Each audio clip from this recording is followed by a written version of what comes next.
Magandang araw mga kaguhit. Ito ating tulara, no? Beach painting. So dito ay blue tayo, no? Dark blue, no? Ayan. So dito sa baba ay mag light blue tayo, no? Ayan. Light blue. Okay.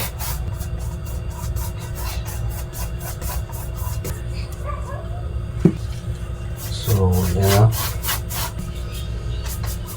White at saka blue lang yung hinalo natin, no? Pang pagluhit. Ayan.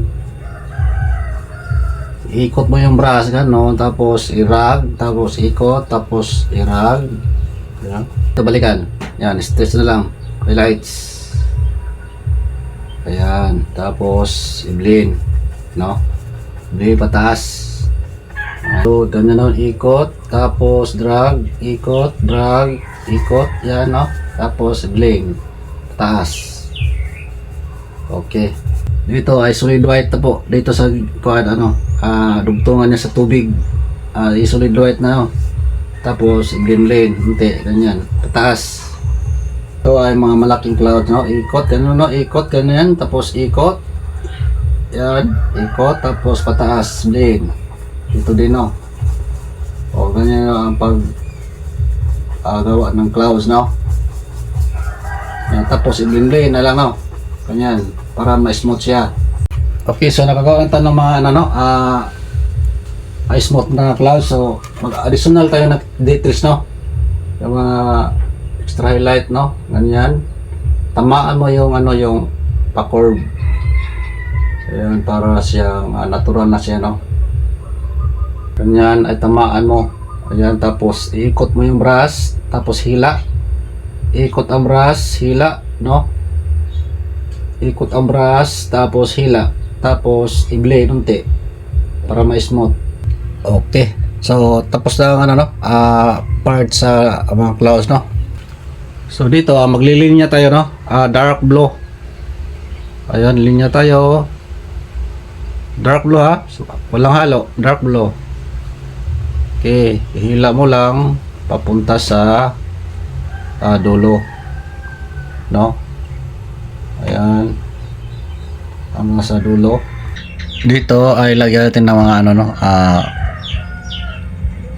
unti mga maliit na mga wave. Ayan, mga maliit na mga wave. Okay. Dito mga highlights tayo, no? Ayan, mag-change color, no? Okay. Light blue at unting yellow ang ilagay ko dito, mga pag-wait, no? Para siyang mayroon siyang mga maliit na wave. Dugtong mo yan sa dark blue, no? Dark type blue. May hollow nga unting white para liwanag, no? Ayan, kalaw ng tubig ng mga wave, no?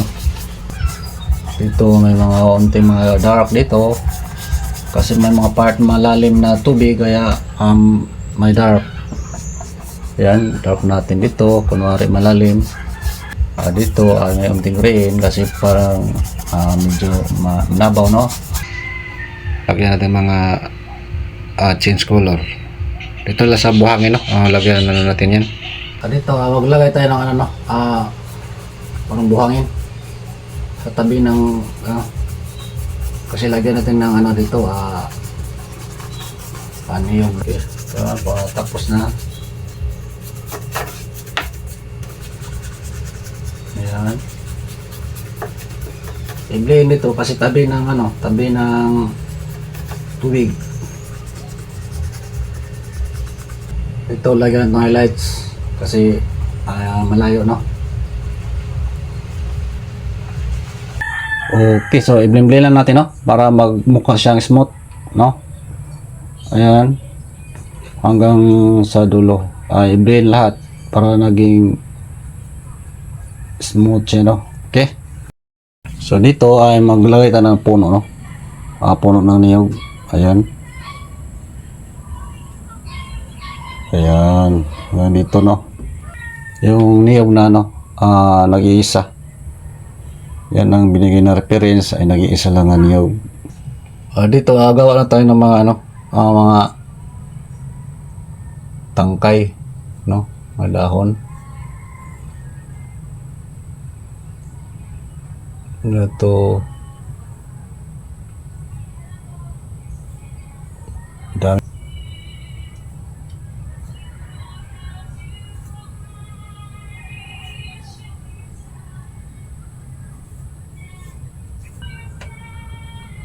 Ganun lang, no?